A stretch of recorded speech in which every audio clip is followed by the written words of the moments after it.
I'm Francesca.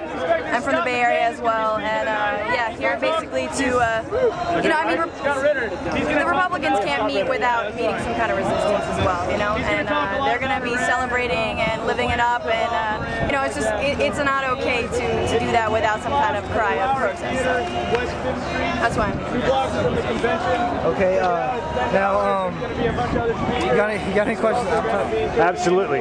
I see your shirt says support GI resist with the website. Do you mind if I pan down and get that? I didn't want you to think I was, you know, perv or anything. But IVAW.org, Iraq Veterans Against the War.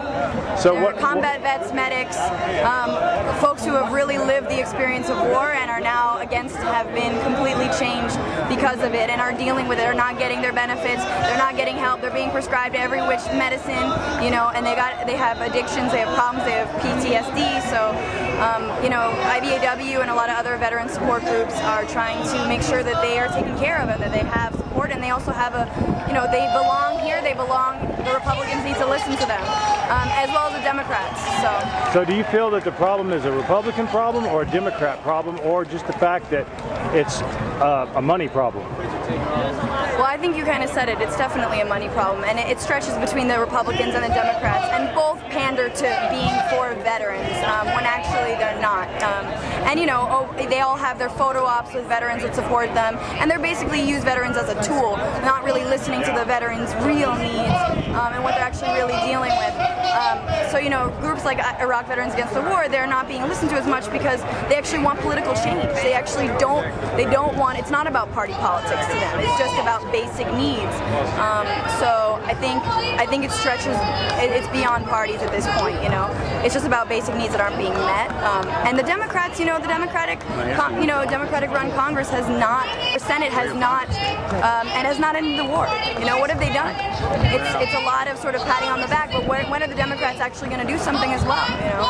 So they had the chance to stop the funding of the war after they got the majority of the House. How do you feel about that? That they had the chance to stop the funding and yet they chose not to? I mean, it's pretty typical, right? You see like the big power, you know, and like things like big oil, you know, and other interests. They don't want to leave the troops in the lurch, you know. You don't just cut out like that, you know. So right, but there's not even, they haven't even, I mean, the point is that the first priority is to stop funding the war, you know, pull back some of the money, and that hasn't been done. And so I think that's really a knock against the Democratic Party. And you know, if Obama is elected, I mean, that's priority number one, is to really make sure that happens. Could I ask you another question?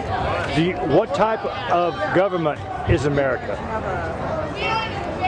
I think I don't have anything else What type of government do we have? What type of corporate government? democracy, I guess you'd call it. Corporate democracy, democratic facade, but you know, in essence. The real question is this: is America a democracy? Is America a democracy? We have a democracy. I don't think it's a functioning, healthy democracy, no. Okay, my second question is, what government did our founding fathers form?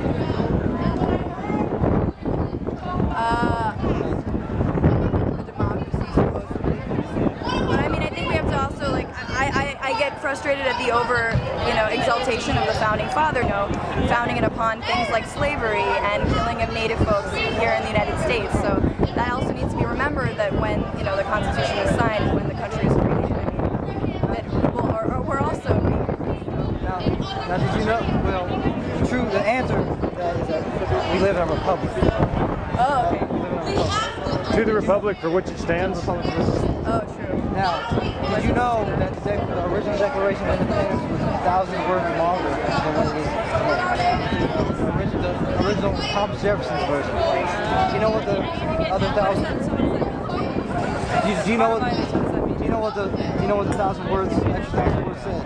No, but you tell us. 1,000 words to end slavery. But on the shores we had southern representatives. We got rid of slavery.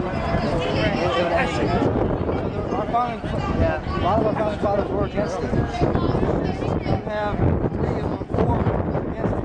Everybody else is for it. It's kind of hard. But also the Northerners were for it because they were getting rich off of the cotton money that was coming. You are an amazingly intelligent woman. I just like to say that for the record on YouTube. One last question. Is the Federal Reserve part of our government? I don't. Did you know that before the man shouted it out? Yes. Any other questions? No, I think we're good. Thank you. Anything else you want to add?